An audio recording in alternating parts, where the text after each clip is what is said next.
Hello বন্ধুরা, সবাইকে জানাই শুভ দুপুর। তো দেখো, আজকে কিন্তু এই হাঁড়িতে ভাত নয়, আজকে আছে এই হাঁড়িতে কাঁকড়া। তো এটা ছিল ঠাকমার বাড়ি।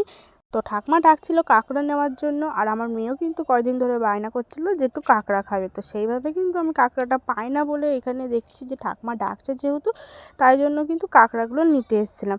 আর এই দেখো, এইখানে আমার মেয়ে এসছে দেখতে কাঁকড়াগুলোকে। কটা কাঁকড়া তুলে নিয়ে রেখে দিয়েছি, আর দেখো এই কাঁকড়াটা দেখো এদিক ওদিক দৌড়াদৌড়ি করছে আর চলে আসছে শুধু এইদিকে।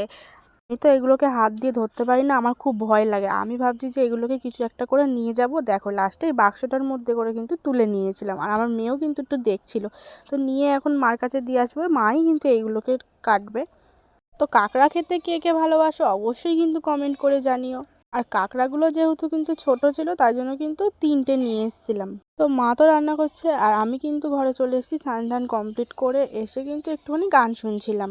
দেখো দুপুরবেলা রান্নাঘরে গিয়ে দেখি মা এখানে ভাত বেড়েছিল, দিয়েছিল কিন্তু ভাত, ডাল, আর এখানে ছিল লোটে মাছ এইরকমভাবে, আর এখানে করেছিলাম এইভাবে ঝুড়ো ঝুড়ো করে। তো এইভাবে খেতে কার কার ভালো লাগে অবশ্যই কমেন্টে জানিও। খাওয়া দাওয়া কমপ্লিট করে ঘরে এসে শুয়েছিলাম, আর দেখো মা এত ফল কেটেছে।